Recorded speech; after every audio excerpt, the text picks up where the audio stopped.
앞서 주요 뉴스에서도 전해드린 것처럼 정인이를 학대해 숨지게 한 혐의를 받는 정인이 양부모에 대한 1심 선고가 잠시 후 내려집니다. 먼저 서울 남부지법에 나가 있는 취재기자 연결해서 소식 한번 들어보도록 하겠습니다. 조동욱 기자. 네, 서울 남부지방법원 앞에 나와 있습니다. 아직 재판 전일 텐데 지금 현장 상황은 좀 어떤가요? 네, 잠시 뒤인 오후 1시 50분부터 이곳 남부지방법원에서 정인이 양부모에 대한 1심 선고가 진행됩니다. 법원 앞엔 정인이를 추모하는 시민단체들이 아침 일찍부터 모여 양부모에 대한 엄벌을 촉구했고 경찰 역시 동원돼 혹시 모를 충돌에 대비하고 있습니다. 검찰은 앞선 공판에서 정인이 양모에게는 사형을, 양부에게는 징역 7년 6개월을 구형했습니다. 현재까지의 수사 결과와 증언을 토대로 볼 때 양모에게 살인의 고의가 있었던 것으로 판단한 겁니다. 앞선 공판에서 법의학자와 부검의 등은 공통적으로 양모의 폭행이 있었을 것이라고 증언했는데요. 특히 증인으로 출석한 법의학자 유성호 교수는 정인이의 상태로 볼 때 양모가 정인이를 발로 밟았을 가능성이 높고 사망 가능성 역시 인식했을 것이라고 증언한 바 있습니다. 양모 측은 학대 행위가 있었다는 점은 인정하지만 정인이를 발로 밟은 적이 없고 살인의 고의 역시 없었다고 주장하고 있습니다. 양부 역시 일부 학대 혐의에 대해선 인정하지만 아내의 폭행 사실에 대해선 몰랐다고 주장하고 있는 상황입니다. 그간 진행된 공판의 핵심인 살인의 고의성 여부와 관련해 검찰과 양부모 측이 주장이 엇갈리고 있는 만큼 오늘 선고 결과에 관심이 쏠리고 있습니다.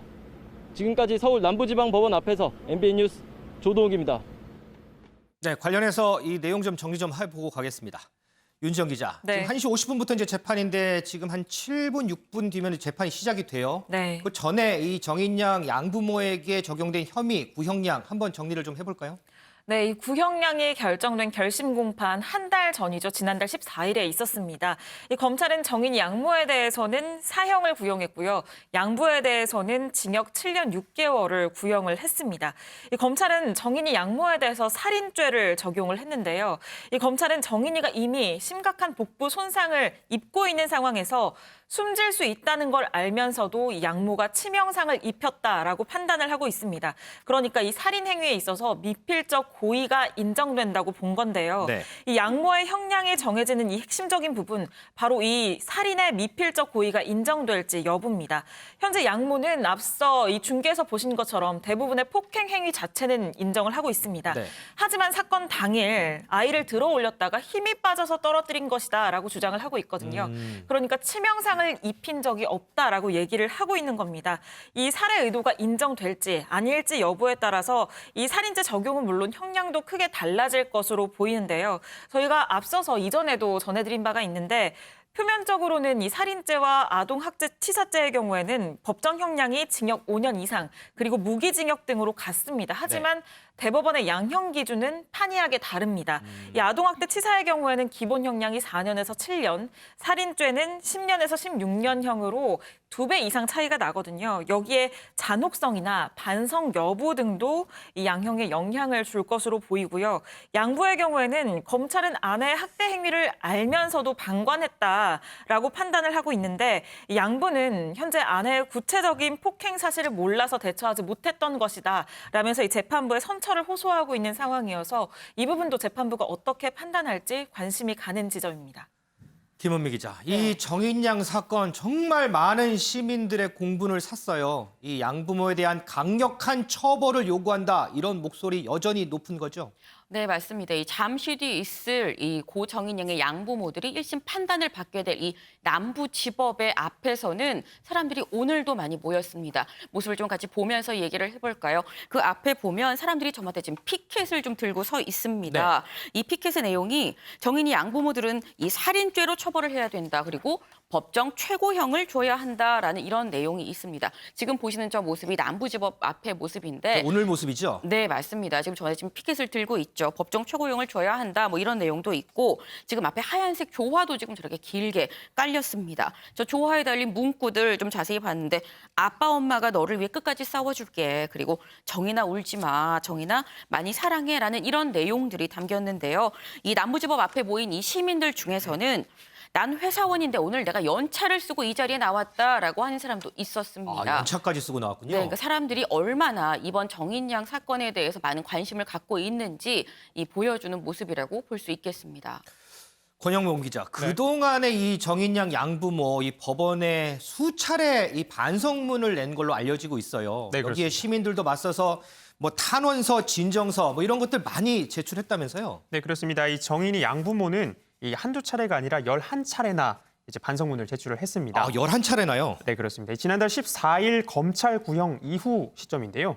양모의 경우 장 씨는 8차례, 양아버지인 안 씨는 3차례 반성문을 제출을 했습니다. 양모인 장 씨의 경우 구형 전 2차례나 재판부에 반성문을 추가로 제출을 했고요. 이 해당 반성문 내용에는 정인양에 대한 미안함과 사죄의 내용이 담겨 있었다고 합니다. 그런데 좀 모순적인 모습이 있습니다. 이 유튜버가 공개한 이 옥중 편지에 이 수감 중이던 이 양부모의 주식 대화 내용이 공개가 된 겁니다. 그랬었죠. 네, 그렇습니다. 당시 내용을 좀 보시면요. 이 양모가 남편에게 이렇게 얘기를 했습니다. 주식 정리 잘했다. 풍성하신 하나님이 필요에 맞게 채워주시리라 믿는다. 어젯밤 뉴스에 딱 주식이 전체적으로 떨어졌다. 뭐 이런 내용들이 담겨 있었습니다. 이런 내용들이 좀 공분을 사면서 시민들이 반발을 했습니다. 이 정인이 양부모를 엄벌해달라 이런 내용인데요. 이 한두 번도 아니고 매일 진정서와 엄벌 탄원서와 이 서명지를 제출을 했다고 합니다. 이렇게 매일 탄원서를 제출하는 건 이 법조계에 따르면 이 사건과 관계없는 시민들이 이렇게 내는 걸 두고 매우 이례적이라고 보고 있습니다. 그럼에도 불구하고 이 반성문이 이 재판에는 큰 영향을 주지 않을 것이란 전망이 좀 우세합니다. 이 법조계 관계자에 따르면 이 반성문이나 진정문 제출로 이 형량이 달라지면 이 대중의 관심도에 따라 이 죄의 무게를 결정하는 문제가 발생하기 때문이라고 설명을 했습니다. 이현정 의원님, 네. 일단 검찰은 이 양모에 대해서 사형을 구형했고 오늘 재판에 대해서 정말 많은 국민들이 관심을 갖고 있습니다. 이제 곧 재판이 열릴 것 같은데 오늘 1심 재판 어떻게 좀 예상하세요? 일단 형의 이 실질적인 범죄 내용에 비춰봐서도 네. 저는 뭐 당연히 살인죄가 아마 선고될 가능성이 높다라고 보거든요. 왜냐하면 최근에 이제 이 특히 어린 나이에 대한 지금 학대라든지 이런 것들이 사회적으로 굉장히 문제가 되고 있지 않습니까? 그렇죠. 아주 대표적인 사건이 바로 이 정인이 사건인데요. 특히 이제 그 양모가 의도적으로 살인의 의도를 갖고 했다는 게 이제 검찰의 시각 아니겠습니까? 네.